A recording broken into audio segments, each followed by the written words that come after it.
I went 40 seconds over 15. So I'll probably edit that 40 seconds out. I think the last 40 seconds was, see you guys later. I love you. So I love you guys. Thank you for watching.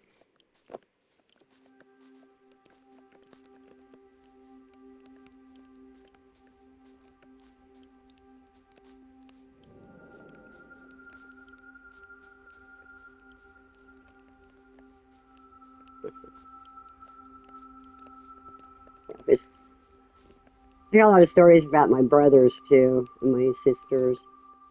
My big brother Eddie. He's kind of a wild child. Well, all of us were kind of wild. I wasn't wild, but I stood up to my own. I'm going to harvest pumpkins, my watermelon. I close my goddamn doors. And then because this has a lot of farmers, and I get a lot of more, like 10, 11, 12, because I think I got 2 of them spawned. 2 more of them spawned. So I can get more emeralds out of them, and we'll get some axes, or not axes, pickaxes, from one of the farmers over in Mohawk. And then I can mine a little quicker.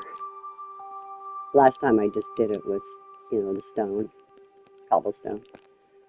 But if I get it, or get me a little faster for me, because I already know where I'm going. I do need a lot of light. Let's get myself down in there. And then I need to make another little shack.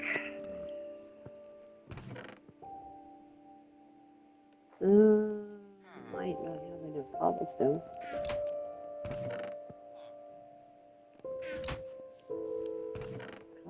Oh yeah, I got it. Cobblestone's pretty valuable this part of the game.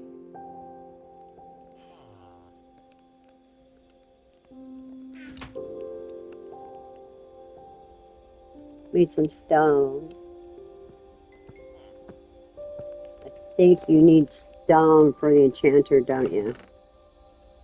Yeah, pretty sure you do. Okay.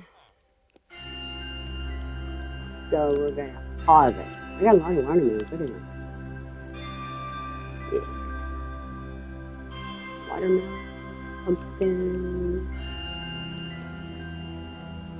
and the holes over here. And there's the pillager's little castle.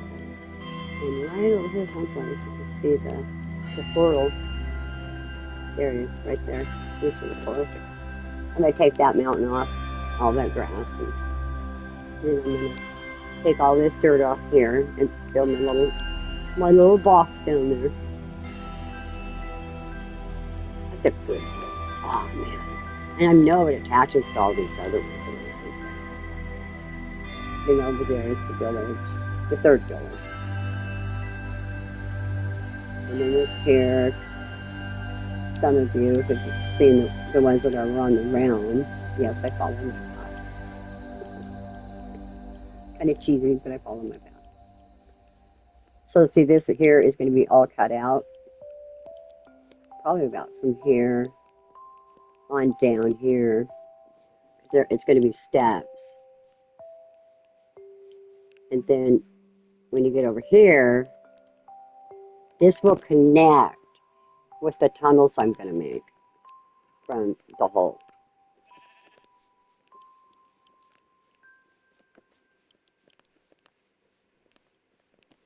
There's some good minerals down there. Gold and diamonds. I like the stone. The dark stone, the black stone. What do they call it? There's a name for it. Okay. Here I got my boxes. Oh, cobblestone. I already brought it over. I already brought all of it over to build my little shack there. I'm gonna go ahead and build my shack.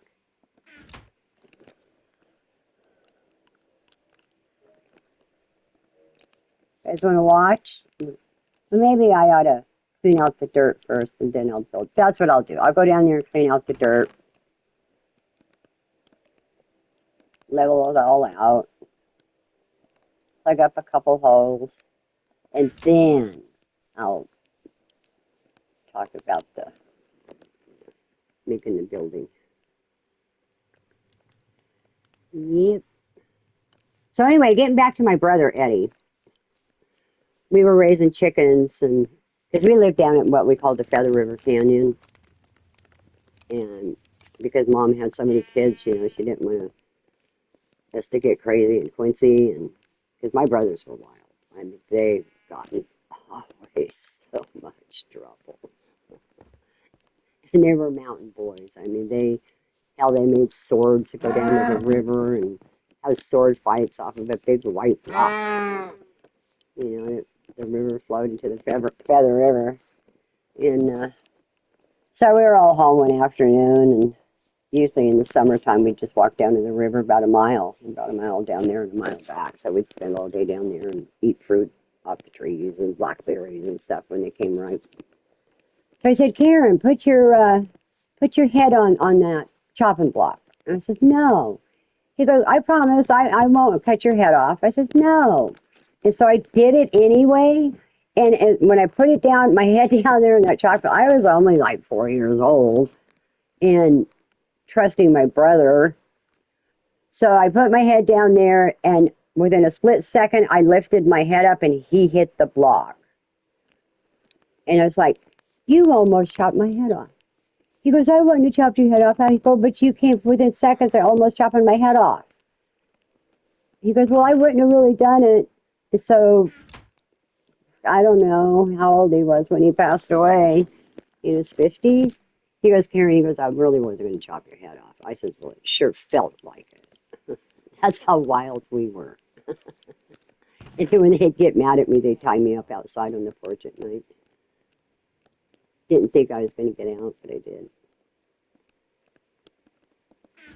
So I learned to be cautious. Okay, guys, I think I'll wrap this up. I'm going to start doing the melons and stuff and hanging out here for probably a couple days doing it, and then we'll start back up again. Love you guys. Talk to you later. Bye.